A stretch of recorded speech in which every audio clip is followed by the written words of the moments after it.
तो आप लोग इस एनिमे का बेसब्री से इंतजार कर रहे थे। हाँ, ये एनिमे वापस से आ चुका है। मैं बात कर रहा हूँ ब्लीच की।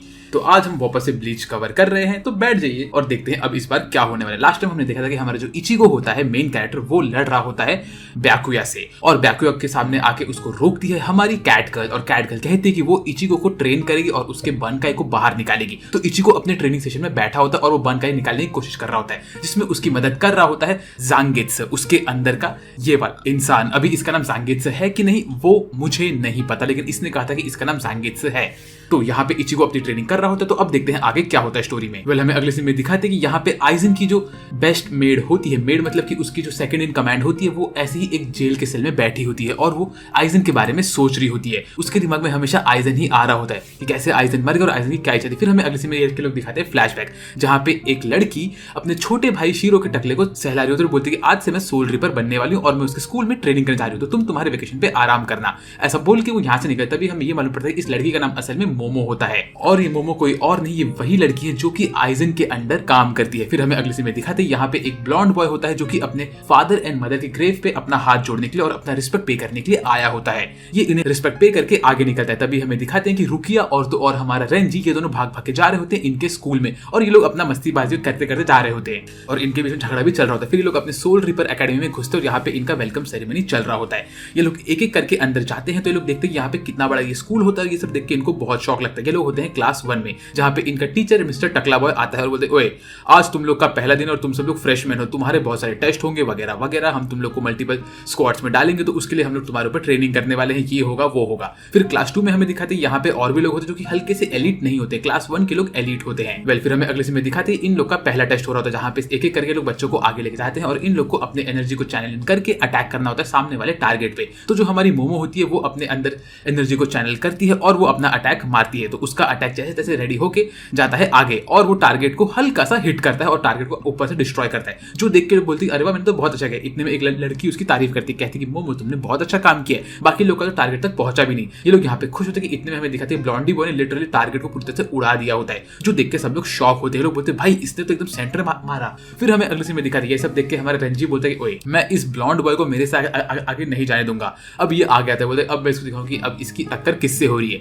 रंजी रेडी होता है, अपने आप को चार्ज अप करता है और बोलता है अब एक ही हिट में पूरे को गायब करने वाला हूं। ऐसा बोल के वो आगे बढ़ता है और अपने हाथ को चार्ज करता है और अपना फायर बॉल मारता है जिसका नाम होता है हार्डो 31। और ये इतना खतरनाक अटैक करता है, ये अटैक इसके हाथ में ही फटता है और ये आसपास सब जगह एक सेल्फ डिस्ट्रक्शन होता है और रेंजी की हालत खराब होती है। तो टीचर बोलते हैं ओए तू स्कूल के बाद रुकेगा और हमसे बात करेगा, समझा। तो रेंजी बोलता है हाँ सर, आई मीन ब्रो तू कर क्या रहा था, तू तेज था लेकिन तू हार गया। वेल, फिर हमें अगले सीन में दिखाते हैं यहाँ पे रेंजी इस ब्लॉन्डी बॉय के साथ स्वॉर्ड प्रैक्टिस कर रहा होता है और रेंजी पूरी तरह से उसके ऊपर चढ़ रहा होता है, उसके ऊपर अटैक कर करके उसको हरा रहा होता है और वो मल्टीपल हैवी हिट्स मार रहा होता है। ब्लॉन्डी बॉय जैसे तैसे करके इसको डॉज करने की कोशिश करता है लेकिन वो हारता है और रेंजी इसको छाती मारे गिरा देता है। तभी सर बोलते ओके मैच खत्म। इतने में सारी गर्ल्स जाती है ब्लॉन्डी के पास और बोलती क्या तुम ठीक हो, ओ माय गॉड ये कितना खराब है, रेंजी ने तुम्हारे ऊपर हमला किया वगैरह वगैरह।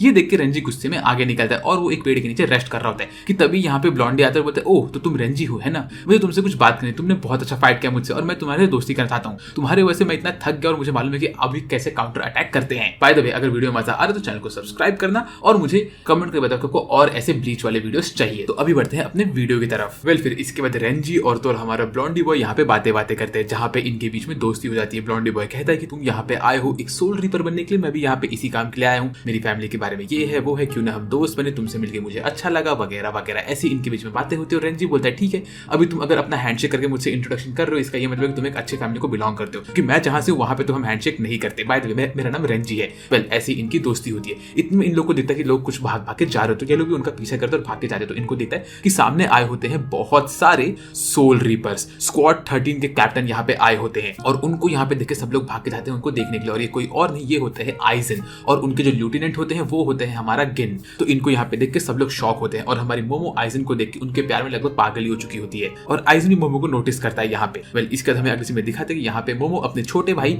मैक्स से बात कर रही होती है आइजन के बारे में। हाँ, ये वही बंदा है जिसको मैं मैक्स बोलता हूँ और ये अभी का एक कैप्टन भी है। ये यहाँ पे बोलता है हाँ ठीक है, है वगैरह वगैरह, मुझे इतना फर्क नहीं पड़ता है, ये सब बोल के यहाँ पे ये मस्त वाटरमेलन खा रहा होता है और बोलती मैंने स्क्वाड 5 के आइजन को देखा और वो कितने सही है वगैरह वगैरह, ओ माय गॉड। और ये मस्त यहाँ पे वाटरमेलन खा के उसके सीड्स को थूक थूक के निकाल रहा होता है। मीनवेल हमें दिखाते हैं कि अगले दिन आ चुका होता है, सारे बच्चे स्कूल में घूम रहे होते हैं, तभी हमारा रेंजी रुकिया को देख के उससे मस्ती करता है और उसको पीछे एक लात मारता है और वहां से भाग लेता है। वो उसको बोलता है कि मैं यहाँ पे बहुत सारे बैग लेके क्योंकि आज हम लोग का फील्ड ट्रिप है, तुम्हारा नहीं है ना, तो तुम मजे करो। आज हम लोग जाने वाले लिविंग वर्ल्ड में और वहां जाके हम लोग हॉलोस के साथ ट्रेनिंग करेंगे। ये सुन के रुकिया बोलती अरे ये फेयर नहीं है, तुम्हें ये करने का मौका क्यों मिल रहा है, मुझे भी क्या करना है। तो वो कहता है मैं एलिट क्लैन को बिलोंग करता हूँ, तुम्हारी तरह नहीं, ठीक है चलो। ऐसा बोल के यहाँ से निकलता है। असल वो एलिट क्लैन की नहीं, एलिट क्लास के बारे में बात कर रहा होता है। फिर हमारे हीरोज यहाँ पे रेडी होते हैं, इन लोग का इंट्रोडक्शन होता है। इनके साथ स्क्वाड 6 के लोग आए होते हैं जो कि इनके ऊपर ध्यान रखने के लिए होते हैं। 3 लोग स्क्वाड 6 के जो लोग होते हैं, आई मीन क्लास 6 के लोग, ये लोग कहते हैं कि हम तुम्हारे ऊपर सिर्फ ध्यान देने के लिए आए, हम लोग इस चीज में पार्टिसिपेट नहीं करेंगे, तुम लोग को जाके उनके ऊपर अटैक करना है, हम तुम लोग के गार्ड्स बन के आएंगे। और इनके चेहरे पे नंबर भी होता है, इसमें से एक बंदे के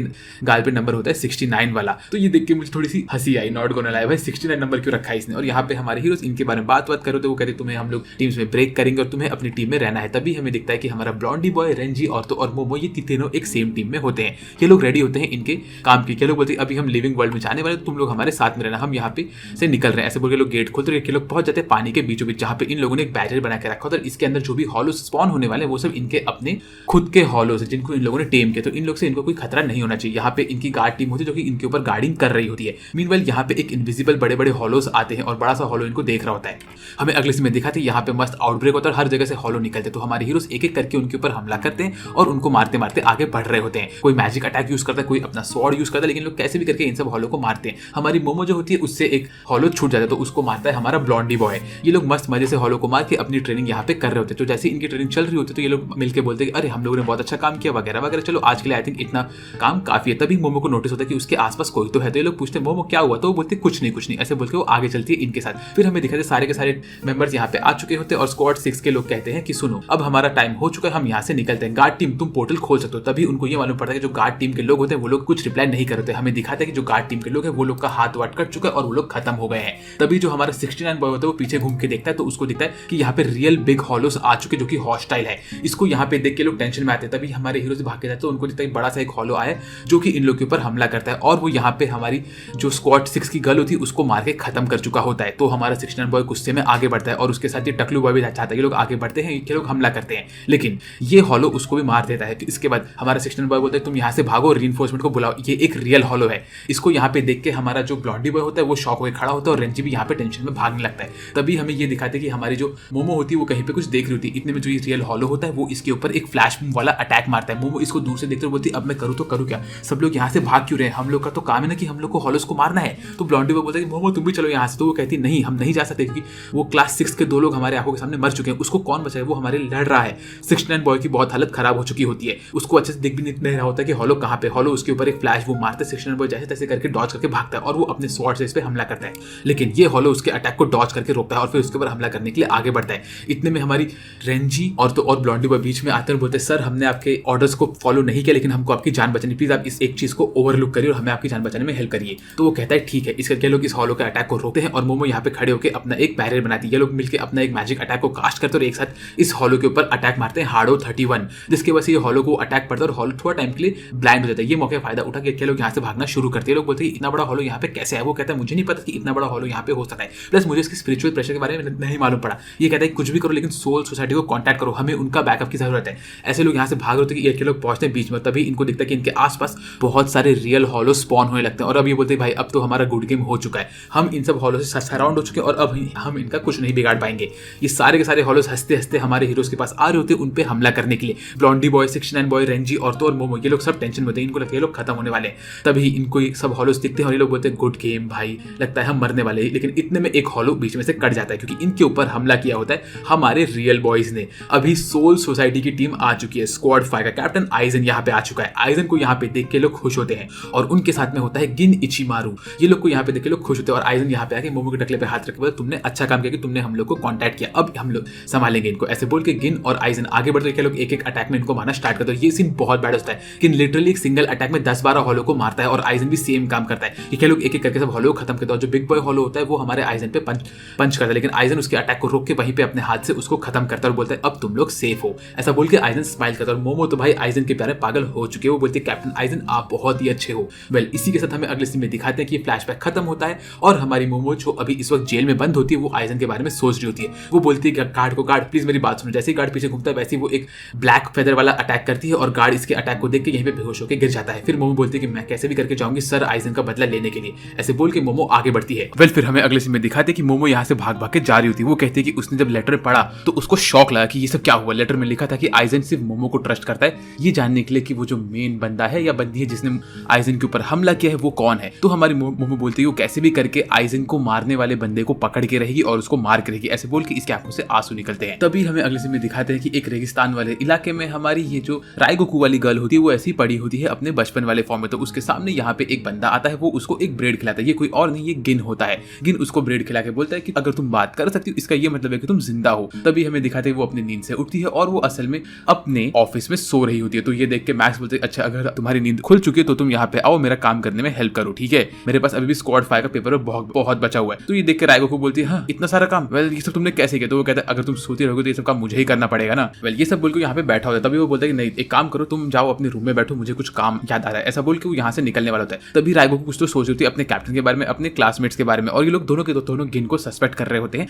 आइजन के डेथ के लिए। तभी इनको यहाँ पे ये लोग बात कर रहे होते हैं कि तभी इनको बाहर से आवाज आती है कि यहाँ पे कुछ तो हमला हो रहा है। इतने में एक बंदा अंदर आता है, बोलता है सर मेरे पास एक अर्जेंट मैसेज आपके लिए। असल में जो हमारे लेफ्टिनेंट है उन वो लोग गायब हो चुके हैं जिन लोगों को हमने बंद करके रखा था, जैसे कि उसमें से एक होती है हमारी मोमो। तो ये देख के भाग भाग के चाहता है तो देखता है कि असल में जहाँ पे मोमो होती है वहाँ का जो गार्ड होता है वो रो रहा होता है। कहता है सर मुझे माफ कर दीजिए, मुझे नहीं पता कि ये सब कैसे हुआ, उसने मेरे ऊपर हमला किया और वो यहाँ से गायब हो गई। तो ये देख के बोलता है ठीक है इसमें तुम्हारी कोई गलती नहीं है, उसके ऊपर डेफिनेटली किसी ने अटैक किया है, प्लस हमारी गलती कि हमें अगर उसको पकड़ के रखना था तो हमें उसे ऐसे पकड़ना था कि वो अपना मैजिक पावर्स यूज न कर सके। तभी हमें दिखाते हैं यहाँ पे एक बहुत बड़ा छेद हो चुका होता है, पूरा का पूरा सेल फटा हुआ रहता है गोल में और उसके पीछे दीवार में टूटी हुई रहती है। तभी रायगोकू कहती है कि मैं तुम्हारे साथ चलती हूँ तुम्हारा हेल्प करने के लिए। तो हमारा मैक्स बोलता है नहीं रायगोकू तुम एक काम करो, तुम अपने रूम में जाके सो जाओ, ये चीज मुझे अकेले ही संभालनी पड़ेगी। ऐसे बोल के हमारा मैक्स यहाँ से निकलने वाला होता है। फिर ऐसा बोल के मैक्स यहाँ से भाग भाग के जा रहा होता है और वो कहता है मुझे कैसे भी करके पहुंचना पड़ेगा। मीनवाइल हमें अगले सीन में दिखाते हैं यहाँ पे हमारा इचिगो अपना ट्रेनिंग अभी भी कर रहा होता है ज़ांगित्सु के साथ। और ये सब देख के हमारी जो कैट गर्ल होती है वो कहती है कि इसने बहुत अच्छा काम कर लिया, अब तक इचिगो ने 51 स्वॉर्ड तोड़ चुका होता है वो ज़ांगित्सु के ऊपर हमला करते करते। फिर वो आगे बढ़ते ज़ांगित्सु के ऊपर हमला करने के, ज़ांगित्सु उसको रोकता है और उसके अटैक को तोड़ता है। तभी वो एक और स्वॉर्ड तोड़ता है, लेकिन उसी वक्त इचिगो उस स्वॉर्ड के टूटने के बाद वापस से हमला करता था ज़ांगित्सु के ऊपर और ज़ांगित्सु उसको डॉज करके आगे निकल, लेकिन वो इस स्वॉर्ड को भी तोड़ देता है। फिर वो अगला अटैक करता है इचिगो के ऊपर, लेकिन इचिगो वो अटैक मार खा के दूर जाके दीवार पे गिरता है। और तभी वो कहता है ओए तुम्हें तुम्हारा ध्यान मेरे ऊपर रखना चाहिए, 52 स्वॉर्ड्स तुम तोड़ चुके हो। तभी इचिगो बोलता है हाँ मैंने तुम्हें ऑलमोस्ट पकड़ लिया था। इसी वक्त हमारी जो कैट गर्ल होती है वो बोलती है कि हाँ इचिगो इस वक्त बहुत अच्छा काम कर रहा है, उसने न कि ज़ांगित्सु के अटैक को पैरी किया, उसके बाद उसने पैरी करने के बाद हमला भी किया ज़ांगित्सु के ऊपर। वो एक दिन में इतना इंप्रूव हो चुका है, ये तो बहुत ही खतरनाक बात है, मुझे इसका रिस्पेक्ट करना चाहिए। इचिगो शायद बहुत जल्दी बानकाई को अनलीश कर पाएगा। वेल फिर इसके बाद हमारी जो कैट गर्ल होती है वो कहती है ये सब डेफिनेटली टोपी वाले बंदे की हेल्प की वजह से हो रहा है जिसका नाम उरिहारा होता है। और यहाँ पे उरिहारा बोलता है कि हाँ कोई तो मेरे बारे में जरूर सोच रहा होगा है ना। तभी मुच्छड़ कहता है कि अरे ऐसी बात नहीं, तुम ये जमाल गोटा पियो और सो जाओ भाई, तुम्हें सर्दी हो गई है। वेल इसके उरिहारा बोलता है नहीं। मीनवाइल यहाँ पे हमारा जो इचिगो होता है वो अभी भी ज़ांगित्सु के साथ अपना स्वॉर्ड प्रैक्टिस कर रहा होता है अपने बानकाई को अनलीश करने के लिए। तभी वो कहता है मुझे कुछ भी करके इसे फटाफट करना पड़ेगा क्योंकि मुझे रुकिया की जान बचानी है। मीनवाइल हमें अगले सीन में दिखाते हैं यहाँ पे जो हमारी मोमो होती है वो अभी भी आइजन के बारे में सोच होती है। आइजन ने उससे कहा होता है तुम ये सोचो कि ये लोग रुकिया के एक्सिक्यूशन के लिए इतना उत्साहित क्यों है और हर दिन जिस बंदी को एक्सिक्यूट करना है उसका एक्सिक्यूशन का डेट ये लोग आगे आगे क्यों बढ़ा रहे हैं। सोचो मोमो सोचो, रुकिया इतनी इंपॉर्टेंट क्यों है, उसका एक्सिक्यूशन इतना इंपॉर्टेंट क्यों है। वेल अगर तुमने इस चीज को क्रैक आउट कर लिया तो तुम मेरा ये काम कर सकती हो। ऐसे बोल के यहाँ पे आइजन का नोट वहीं पे खत्म होता है। मीनवाइल यहाँ पे हमारी जो मोमो होती है वो एक आंसू बहाती है आइजन के लिए। तभी हमें अगले समय दिखाते हैं यहाँ पे अभी भी इचिगो लड़ रहा होता है ज़ांगित्सु के साथ और अपनी प्रैक्टिस कंटिन्यू कर रहा होता है। ज़ांगित्सु उसके अटैक को पैरी करता रहता है और दोनों के दोनों लड़ते लड़ते पीछे जाते हैं। तभी वो कहती है कि इस बंदे ने सेम स्वॉर्ड के साथ पिछले 5 मिनट तक फाइट किया, इसका ये मतलब है कि ये अपनी लिमिट के पास पहुंच रहा होगा। अभी भी इचिगो बहुत अच्छा कर रहा है, उसने 5 मिनट तक ज़ांगित्सु को संभाल लिया है जो कि बहुत अच्छी बात है। फिर से इचिगो भाग के जाता है ज़ांगित्सु के ऊपर, लेकिन इसमें ज़ांगित्सु अपना स्वॉर्ड फेंक के वहां पे अपने पपेट फॉर्म में लाके गायब होता है क्योंकि असल में यहाँ पे हमारी कैट गर्ल ने बोला होता है कि आज के लिए इतनी ट्रेनिंग काफी है, अभी इचिगो तुम थोड़ा रेस्ट कर सकते हो। मीनवाइल यहाँ पे हमें अगले सीन में दिखाते हैं कि मैक्स चल के जा रहा होता है उसी सेल के पास, वो एक एक करके सारे के सारे सेल्स को देख रहा होता है कहां से कौन कौन कैसे कैसे भागा है। तभी वो कहते हैं 1 मिनट मुझे मोमो के पास भागना पड़ेगा। मीनवाइल यहाँ पे हमारा इचिगो एक मस्त हॉट स्प्रिंग में बैठा होता है और बोलता है हाँ रात भी हो गया, मुझे पता ही नहीं चला कितना जल्दी ये टाइम खत्म हो गया। वेल ओ ये क्या, ये तो मुझे बहुत अच्छे से हील कर रहा है। जैसे इचिगो के बॉडी में जितने भी चोट होते हैं, स्कार लगे होते हैं, वो सब के सब इस हॉट स्प्रिंग में आने के बाद फटाक से हील हो चुके होते हैं। इचिगो ये पानी पी भी लेता है। तभी यहाँ पे आती है हमारी कैट गर्ल, वो कहती है कि अरे इचिगो लगता है तुम्हें मजा आ रहा है यहाँ पे, रुको मैं भी तुम्हें ज्वाइन करती हूँ। ऐसा बोल के कैट गर्ल अपने कपड़े निकाल के जंप मारती है पानी के अंदर, जो देख के इचिगो शॉक होता है। वो बोलते हैं ओ माय गॉड तुम अंदर नहीं आ सकती, तुम एक लड़की हो। तभी वो बोलती है अरे मैं मेरे ट्रू फॉर्म में हूँ, ऐसा बोल के हमारी कैट गर्ल असल में कैट बन के अंदर आ गई होती है, जो देख के इचिको का एकदम मुंह निकल जाता है। वो बोलती है कि तुम्हें क्या लगा कि मैं तुम्हारे यहाँ पे गर्ल वाले फॉर्म में आऊंगी? ना बेटा। मीनवाइल यहाँ पे ये बोलता है तुमने जो ये एरिया बना के रखा है ये डेफिनेटली उरिहारा योरोइची जो तुम हो उसकी तरह है, एकदम योरोइची की तरह है वो, और मुझे उसकी याद आई यहाँ पे ट्रेनिंग है। तो वो कहती है हाँ मैंने और उसने ये जगह को ऐसे ही बना के रखा है, ये हम लोग का प्लेग्राउंड जैसे एरिया था, और वो जो जगह थी वो एग्जैक्टली इसके जैसी है। हम लोग यहाँ पे आते थे सीक्रेटली, खेलते थे, कूदते थे, अपने ट्रेनिंग करके निकल जाते थे। वेल ये एक ओल्ड स्टोरी है। एक बात और बचे, जो तुम्हारा उरिहारा था ना वो था एक कैप्टन, एक स्क्वाड का कैप्टन था वो। ऐसा बोल के जैसे यहाँ पे इचिको उल्टा घूमता तो वो देखता है हमारी कैट गर्ल को बिना कपड़े का, और वो देख के वो एकदम से बेहोश होकर गिर जाता है। तो वो हंसती है, बोलती है हा तुम्हें शौक लगा ना। वैसे वो बंदे का जो जाम्पाक्टो था वो बहुत ही खतरनाक था और वो बंदा बहुत स्ट्रॉन्ग था। वो एक कैप्टन रह चुका है और मैं स्टेल्थ फोर्स की कैप्टन थी। वो असल में स्क्वाड 12 का कैप्टन था पहले, समझे तुम, और उससे लोग डरते थे। वो रिसर्च एंड डेवलपमेंट का बंदा था। तो ये सुन के इचिको बोलता है वो इतना इंपॉर्टेंट बंदा था। मीनवाइल यहाँ पे हमारा जो उरिहारा होता है वो पॉटी कर रहा होता है, बोलता है भाई डेफिनेटली कोई ना कोई मेरे बारे में सोच रहा है, मेरा पेट खराब हो रहा है भाई। मुच्छड़ भाई बोलता है रुको मैं तुम्हारे लिए और एक जन्म गुटी लेके आता हूँ। मीनवाइल यहाँ पे हमारे बच्चे भी शौक में होते कि ये हो क्या रहा है। वेल हमें अगले सीन में दिखाते हैं कि रात का टाइम अभी भी हुआ रहता है रियल वर्ल्ड में, और यहाँ पे चलते चलते हमारा जो गिन होता है वो चल के जा रहा होता है अपने ल्यूटेनेंट के साथ। तभी उसके सामने खड़ा होता है मैक्स। मैक्स बोलता है कि गिन तुमने ऐसा क्यों किया? तो वो कहता है मैंने ऐसा क्या किया? वो बोलता है कि रुकिया का जो सेल था वो बाहर से टूटा गया है और तुम्हें पता है कि किसी ने उसके ऊपर कोई ना कोई मैजिक करके रखा है ना गिन, ये सब तुम्हारी गलती है। तो वो कहता है तुम्हें मुझसे फाइट करना है, तुम्हें लगता है सब मेरी गलती है? तो वो कहता है हाँ ये सब तुम्हारी गलती है। ऐसा बोल के हमारा मैक्स अपने पीठ पे से अपना स्वॉर्ड निकालता है। इतने में मोमो यहाँ पे कूद के आती है, मैक्स को देखती है और गिन को देखती है। ये देख के वो कहता है कि मोमो तुम लोग यहाँ पे क्या कर रहे हो? तभी वो कहती है कि अच्छा मैं तुम्हें ढूंढ लिया। ऐसा बोल के वो खड़ी होती है, वो हमारे गिन को देखती है अपना स्वॉर्ड निकाल, लेकिन तभी वो घूमती है और हमारे मैक्स के गले पे अपना स्वॉर्ड रखती है। बोलती है कि मैं यहाँ पे कैप्टन आइजन की जान का बदला लेने आई हूँ, तुमने मेरे कैप्टन को क्यों मारा बोलो? ऐसे बोल के उसकी आंखों में आंसू होते हैं, जो देख के हमारा गिन एकदम से स्माइल कर रहा होता है और मैक्स टेंशन में होता है। वो कहती है कि मैंने कैप्टन आइजन का लेटर रीड किया और उसमें लिखा है कि रुकिया को मारना तो बस एक बहाना है, तुम्हें असल में यहाँ पे उस चीज को यूज करना है, वो मेगा जाम्पाक्टो जिसका नाम है सोकोयो। वो एक एक्सिक्यूशन करने का इंस्ट्रूमेंट है, एक वेपन है जिसको सिर्फ एक्सिक्यूशन के टाइम पे ही यूज करते हैं और हमेशा उसको बंद करके रखते हैं। उसके अंदर 100 जाम्पाक्टो की ताकत है, तुम उसका यूज करने वाले हो है ना, क्योंकि जब रुकिया का एक्सिक्यूशन होने वाला होगा तभी उसको हम लोग अपने बाइंडिंग से खोलेंगे और तुम उसी मौके का फायदा उठा के तुम सोकुयोकु को वहां से चोरी कर लोगे, है ना मैक्स? तो ये सुन के वो बोलता है नहीं मेरा ये सब प्लान नहीं है। वो कहती है हाँ यही सब तुम्हारा प्लान है, ये सर आइजन के इसमें लिखा हुआ है, उसके अंदर बहुत सारे जाम्पाक्टो की ताकत है, तुम्हें वही चाहिए खुद के लिए, तुम्हें पूरे सोल सोसाइटी को डिस्ट्रॉय करना है ना? तुम बहुत बेकार हो मैक्स, तुमने ये सब इसीलिए किया क्योंकि तुम्हें सर आइजन को मारना भी था। मैं तुम्हें नहीं छोड़ूंगी, बोलो तुम्हारी आखिरी इच्छा क्या है? और सर आइजन ने कहा है कि मैं उनका बदला लूं उनके जान का, इसलिए मैं तुम्हारे ऊपर हमला करूंगी। ऐसे बोल के मैक्स के ऊपर हमला करने के लिए हमारी मोमो रोते रोते आगे बढ़ती है। लेकिन ये सब देख के हमारा मैक्स कहता है कि नहीं ऐसा नहीं हो सकता, सर आइजन ऐसा नहीं बोलेंगे तुम्हें करने के लिए, तुम्हारे ऊपर कोई ना कोई मैजिक यूज कर और तुम्हें ब्रेन वॉश कर रहा है, उठ जाओ मोमो अपने नींद से उठो। वो कहती है नहीं मैंने वो लेटर रीड किया, उसके अंदर ऐसा ही लिखा है और वो सब सर आइजन के हैंडराइटिंग में ही था। ऐसे बोल के मोमो आगे बढ़ती है, मल्टीपल हिट्स मारती है मैक्स के ऊपर। मैक्स उन सबको डॉज करता रहता है और वो बोलता है कि अब मैं करूँ तो करूँ क्या? इतने में मैक्स बोलता है कि ये सब किसी न किसी की चाल है, तभी उसको स्ट्राइक होता है कि सब शायद गिन ने किया है, क्योंकि गिन डेफिनेटली इन लोग के ऊपर हमला कर रहा था। तभी वो बोलता है गिन स्माइल भी कर रहा है, तो गिन ने डेफिनेटली मेरी बहन को ब्रेन वॉश किया है। ऐसे बोल के हमारा मैक्स अपना स्वॉर्ड निकालता है गिन के ऊपर हमला करने के लिए आगे बढ़ते, लेकिन तभी मोमो यहाँ पे आती है। तो वो मोमो को अपने स्वॉर्ड के उल्टे साइड से मार के नीचे गिराता है और वो निकलता है आगे गिन के ऊपर हमला करने के लिए। लेकिन तभी गिन बोलता है ओह तुमने तो बहुत गलत काम किया स्क्वाड 10 के कैप्टन, तुमने एक लड़की के ऊपर हमला किया, ना ना ना ना ना ना ना ये तो बहुत गलत बात है। तभी हमारे मैक्स को याद आता है कि जब मीटिंग के टाइम पे गिन और आइजन चल के बाहर गए, तभी गिन को कुछ तो नोटिस हुआ था और उसने आके मैक्स से कहा था कि सुनो तुम्हारे पास जितना टाइम है उसको तुम एंजॉय कर लो क्योंकि ये टाइम बहुत जल्दी खत्म होने वाला है। ऐसा बोल के गिन वहां से निकल गया था। तभी वो कहते तुम थे ना जिसने ये सब किया आइजन के साथ। मीनवाइल हमारी मोमो के हाथ से खून निकल रहा था और वो बेहोश होकर गिरी होती है।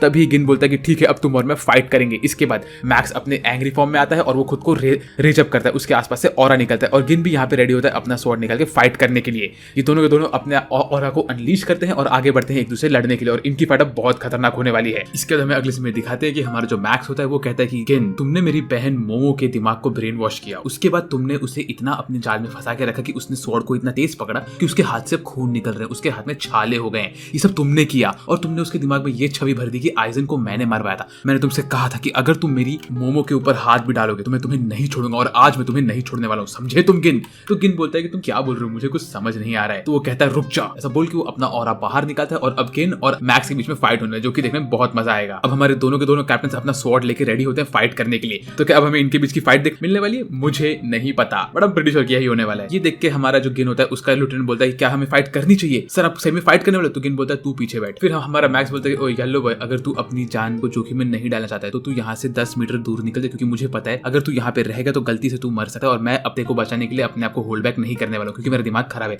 ऐसा बोल के मैक्स आगे बढ़ता है और वो हमारे गिन के ऊपर हमला करता है। गिन उसके पहले अटैक को तो इजीली डॉज कर लेता है। फिर ये लोग अपने बीच में फाइट स्टार्ट करते हैं। गिन उसके सारे के सारे अटैक डॉज करता है। मैक्स उसके ऊपर मल्टीपल हिट्स मारता है लेकिन गिन उसको डॉज करता है, पैरी करता है और मैक्स को दूर फेंकता है। फिर गिन अपना स्वॉर्ड से हिट करता है तो मैक्स उसके स्वॉर्ड के ऊपर कूद के गिन के बाल को काट देता है। आई मीन ब्रो, तू इस पे हमला करने आया कि इसके बाल काटने आया? आई मीन मैं जानता हूँ कि बाल काटने में तेरे को ज्यादा पैसे मिल रहे होंगे, बट क्या कर रहे हैं, बाल क्यों काटते बैठा है तू इसका? फिर इसके बाद हमारा गिन बोलता है कि ओह, तो वो बातें सही थी कि जो इचिगाया फैमिली का जो चाइल्ड प्रोडिजी है जो सिर्फ हमेशा हर 1000 साल में एक बार आता है, वो सच है, तुम ही वो चाइल्ड प्रोडिजी हो, है ना? चलो ये देख के मुझे अच्छा तो लग रहा है। फिर ये देख के हमारा जो मैक्स होता है वो अपना ऑरा और बाहर निकालता है और बोलता है कि अब मैं ऑल आउट जाने वाला हूँ। ये देख के गिन बोलता है ओके, तो तुम फाइनली सीरियस हो रहे हो। ये देख के जो हमारा ब्लॉन्डी होता है वो बोलता है कि इसका जो स्पिरिचुअल एनर्जी है वो बहुत ही खतरनाक लेवल पे है। और फिर हमारा मैक्स उसमें बोलता है अब तुम मरने वाले हो गिन। तो गिन अपना स्माइल करके बोलता है अच्छा। अब ये लोग भाग भाग जाते हैं एक दूसरे के पास और क्लैश करते हैं एक दूसरे में, जिसमें कुछ नहीं होता है, एक दूसरे के सिर्फ कपड़े फटते हैं और कुछ नहीं। फिर ये लोग एक दूसरे से स्वॉर्ड फाइट करते हैं। गिन अपने हाथ के उस स्कार्फ को फाड़ के फेंकता है और ये लोग अपने स्वॉर्ड फाइट करते रहते हैं। यहाँ पे गिन के सारे अटैक को मैक्स ब्लॉक कर रहा होता है। गिन बोलते क्या हुआ कैप्टन, तुम्हारी ताकत खत्म हो गई, तुम्हें लगता है कि तुम और भी कुछ कर सकते हो? इतने में गिन यूज करता है अपना चेन। वो चेन से I mean max chain use करके गिन के स्वॉर्ड को रोक देता है और बोलता है कि हाँ, अभी तक मेरी ताकत खत्म नहीं हुई है। फिर इसके बाद गिन बोलता है कि ओके मैक्स, तो तुम्हारे पास चेन भी है तो मुझे भी तुम्हें अंडर एस्टिमेट नहीं करना चाहिए और मैं भी सीरियसली तुमसे फाइट करूंगा, और अगर मैंने कुछ मैसअप किया तो शायद मेरी जान भी जा सकती है। और तभी हमारा मैक्स बोलता है गिन, ये बात याद रखना कि तुम्हारे वजह से मैं ऐसा कर रहा हूँ और अभी तुम इस दिन को अभी से रिग्रेट करना स्टार्ट करोगे। ऐसा बोल के मैक्स खड़ा होता है और उसकी आंखें ब्लू कलर की हो चुकी होती है। तो क्या अब गिन कोई नया पावर अप यूज करने वाला है? मुझे नहीं पता। इसके बाद गिन जंप मारता है और रीन भी और मैक्स भी जंप मारता है। फिर उसके बाद मैक्स अपने स्वॉर्ड में एक ब्लैक फ्लेम लेके आता है और उसके साथ साथ यहाँ पे पानी वानी भर चुका होता है, जो जिसकी वजह से पूरी की पूरी एरिया काली हो चुकी होती है। फिर वो बोलता है rain over the frosted frozen sky. ये उसका एक नया अटैक होता है जो कि वो अनलीश करता है गिन के ऊपर, और वो एक लिटरली आइस ड्रैगन को यहाँ पे समन करता है अपने स्वॉर्ड में से, जो कि बहुत ही अमेजिंग होता है देखने के लिए। और वो बोलता है कि इस ड्रैगन का नाम है ह्योइमारू। ह्योइमारू इसके जाम्पाक्टो का नाम होता है। ये इसको बाहर लेके आता है अटैक करने के लिए गिन के ऊपर।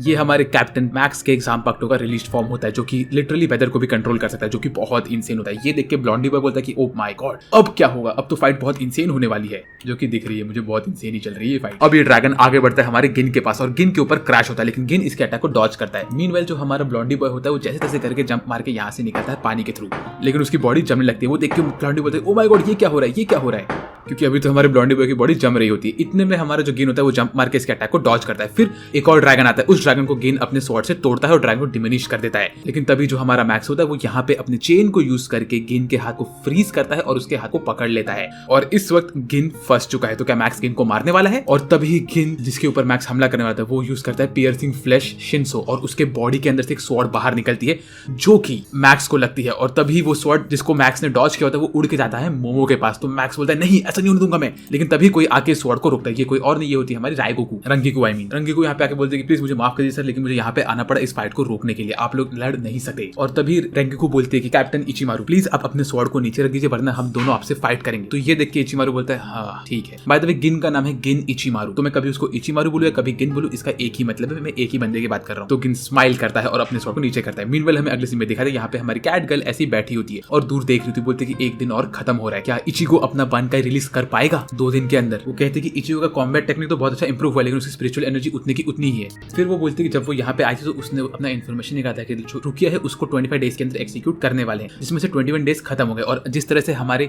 इचिगो की ट्रेनिंग चल रही है, इसकी ट्रेनिंग खत्म होते होते सिर्फ एग्जैक्टली एक दिन बचेगा जिस दिन उसका एक्सिक्यूशन होने वाला है। तो इन लोग को फटाफट करना ही पड़ेगा इचिगो की ट्रेनिंग कंप्लीट, वरना रुकिया एक्सिक्यूट हो जाएगी और इचिगो तैयार नहीं हो पाएगा लड़ने के लिए, जो कि बहुत बड़ी बात है यहाँ पे, क्योंकि ये लोग लिटरली यहाँ पे रुकिया को बचाने के लिए आए हैं। फिर वो कहती है जब ये लोग यहाँ पे आए थे तभी ये लोग जब यहाँ पे एंट्री लिया तो इन लोग के पीछे एक ऐसा मॉन्स्टर है जिसने इन लोग का टाइमलाइन चेंज है। तो इसका ये मतलब है कि जब इनका ट्रेनिंग खत्म हो जाए तो भी इनके पास 8 दिन बचेगा फाइट करने के लिए। तो वो कहती है क्या मुझे इसके लिए इचिगो की ट्रेनिंग को एक्सटेंड करना चाहिए? हाँ मुझे करना चाहिए क्योंकि मेरे पास टाइम है। तो एक तरह से इनके पास अभी भी 8 दिन और बचे हुए हैं ट्रेनिंग को एक्सटेंड करने के लिए और ट्रेनिंग अच्छे से कंप्लीट करने के लिए। फिर वो बोलती है ये जो जगह हमने क्रिएट की है हमने डेफिनेटली उरीहारा से ही इंस्पायर करके क्रिएट किया, और उरीहारा के बॉडी पे हमने ट्रेनिंग यूज किया था। तभी हमको ये मालूम पड़ा कि 3 दिन के अंदर बनकाई रिलीज हो ही जाता है। तो अगर किसी का बनकाई 3 दिन के अंदर रिलीज नहीं हो रहा है, इसका ये मतलब कि उनके अंदर से बनकाई रिलीज नहीं होने वाला है। यहाँ पे बनकाई 3 दिन के अंदर रिलीज होना चाहिए। तो अगर मैंने इसकी ट्रेनिंग एक्सटेंड की और तब तक बनकाई नहीं रिलीज हुआ 3 दिन, तो बाद में होगा ही नहीं। तो 3 दिन ही हमारा लिमिट है। तभी हमारी कैट भी बोलती है कि उसको याद है कि जो हमारा उरीहारा था उसने कहा था कि जो इचिगो है उसकी बॉडी और उसकी स्पिरिचुअल स्पिरिचुअल एनर्जी हमारे उरीहारा से भी स्ट्रॉन्ग है, तो उसकी बनकाई 3 दिन के अंदर रिलीज हो ही जाएगी। मीनवाइल यहाँ पे इचिगो पागल हो रहा था कि अरे ओए कैट गर्ल जिसका नाम योरी इची है, तुम कहाँ गई हो, तुम कहाँ गई हो। तभी वो कहती कि मैं इचिगो को 1 दिन और दूंगी, अगर उसके बाद भी उसके अंदर स्पिरिचुअल एनर्जी में कोई भी चेंज नहीं हो रहा है तो हमें रिस्क लेना पड़ेगा। मीनवाइल हमें अगले सीन में दिखाते हैं रुकिया के सामने 4-5 लोग आते हैं और वो लोग उससे कुछ तो कहते हैं। वो क्या कहते हैं ये इस वक्त क्लियर नहीं है, लेकिन ये सुन के रुकिया की हालत बहुत खराब हो गई होती है। और तभी हमको ये मालूम पड़ता है कि असल में रुकिया का एक्सिक्यूशन डेट फिर से चेंज हो चुका है